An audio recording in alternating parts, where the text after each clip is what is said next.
que a vida seja feita de ilusão. Pode até ficar maluco ou morrer na solidão. É preciso ter cuidado pra mais tarde não sofrer. É preciso saber viver. Toda pedra no caminho você pode retirar. Numa flor que tem espinho você pode se... Profissão ou na vida de estudante, qual o momento mais memorável em que o senhor lembra? Bom, na vida profissional não foi basicamente no dia, quase na minha, não sei se na vida profissional, mas o que me marcou bastante com satisfação e certa emoção foi no dia que eu fui aprovado. Eu fiz a prova oral, inclusive, porque o concurso de juiz são várias fases. A última fase que reprova é a prova oral, né? Em que as pessoas ficam mais ou menos aqui num anfiteatro, assim, todo mundo fica assistindo lá, e aqui você fica no meio e sendo sabatinados por pessoas, as pessoas que vão lhe dar uma nota, seriam em tese professores, né? 4 pessoas ficam fazendo perguntas a você e você respondendo oralmente. Se você conseguir tirar a nota, você passa. Quando terminou aquela fase, que eu estava frente a frente, antes a prova era escrita, né? A prova escrita nós não sabíamos, será que isso vai dar certo e tal, mas era uma coisa muito fria. Quando você faz uma prova na escola, daqui a 2 dias, 3 dias, 4 dias, 5 dias, 10, o que for, você vai receber a nota. Nessa prova oral eu recebia na hora, né? E naquele momento em que eu recebi a nota e vi que tinha sido aprovado, eu percebi que realmente que era a última fase do concurso de juiz, a última fase que reprovava. Eu me senti um pouquinho, enquanto eu esperava a nota, eu percebi, olha, eu sou de uma família de agricultores, nasci na rural, eu estudei numa escola não muito tradicional, nunca fui escola particular, e estou aqui de qualquer sorte no meio de várias pessoas que tiveram melhor chance de estudar em escolas particulares, tiveram bons professores, ou excelentes professores, né? E eu estava ali no meio também, isso me causou uma certa satisfação, né? Outra coisa, eu acho que talvez na minha vida de estudante, foi quando eu fiz o vestibular em Belo Jardim e surpreendentemente para mim, eu passei em primeiro lugar no vestibular, né, de letras lá, da faculdade. E outra, na minha vida acadêmica, foi quando eu terminei meu curso, meu segundo grau aqui. Me causou muita alegria, né? Causou muita alegria esse momento. Primeiro, quer dizer, começando do mais antigo para o mais recente, foram a minha formatura no segundo grau, depois a minha aprovação no vestibular em Belo Jardim, e depois quando eu passei no concurso de juiz, principalmente na prova oral. Essas 3 coisas me marcaram, quer dizer, marcaram profundamente a minha vida. Por que o senhor escolheu essa profissão e quais as dificuldades encontradas no segmento da mesma? Certo. Eu escolhi a profissão porque eu sempre me causou certa angústia as injustiças. Pessoas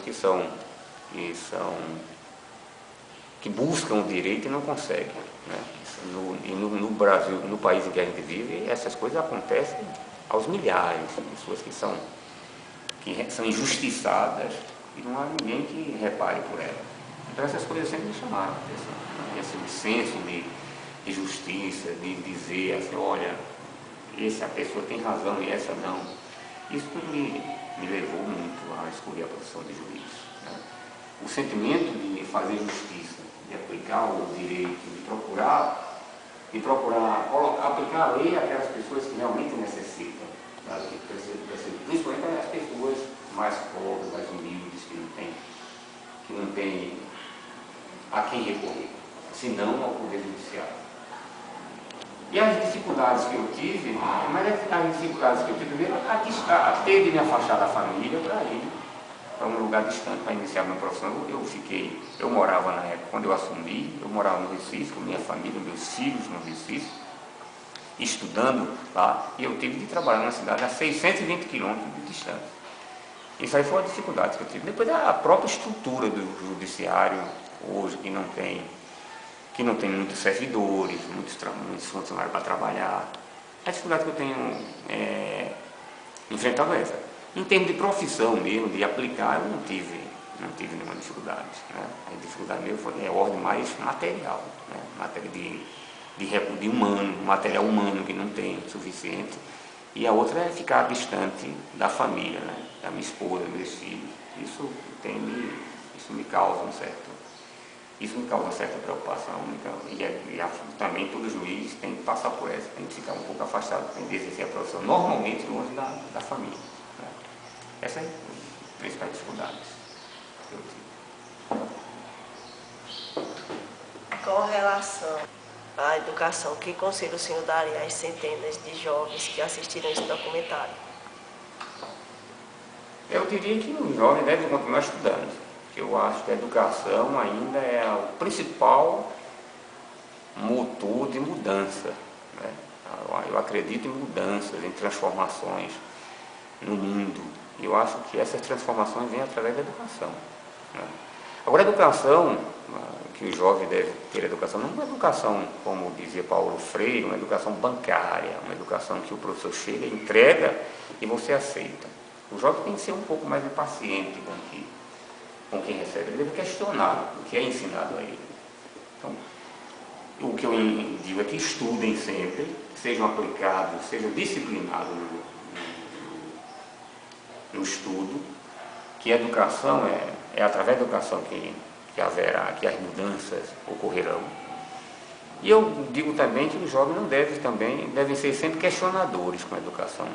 Deve ser agente de mudança também. Ele deve buscar mudar a educação, mudar a si próprio e mudar a educação, o conceito disso. Deve ser, enfim, um revolucionário. Né? Agora, a revolução verdadeira que se fala, eu lembro de um escritor colombiano, se não me engano, fala que diz que o livro é de um colombiano, mas é um prefácio de um livro chamado Revolucionário por Causa do Evangelho. E quem prefacia esse livro é um bispo aqui do Brasil, é um bispo espanhol, maior no Brasil há muito tempo, chamado Pedro Casaldáliga. Ele disse que o ser humano sempre deve estar em busca da evolução, e a revolução deve começar primeiro pelo coração da pessoa, que sempre está tendendo a envelhecer. Então nós devemos ser sempre jovens, né? E a juventude, já disse Dom Helder Câmara, nos acompanha enquanto nós temos uma razão para viver. Então nós jovens ou velhos ou crianças, devemos ter uma razão para viver. Devemos ter sempre um objetivo, um sonho. E o sonho a gente deve sempre buscar. Em primeiro lugar, a gente deve ter um sonho. Depois nós devemos colocar aquele sonho como uma meta a ser atingida. Né? Então, o conselho que eu dou basicamente é esse. Estudar, ser aplicado nos estudos, mas não aceitar qualquer tipo de coisa que lhe for repassada. Enfim, ser sempre questionador. Né? E procurar usar a educação para transformar a sociedade que ele vive.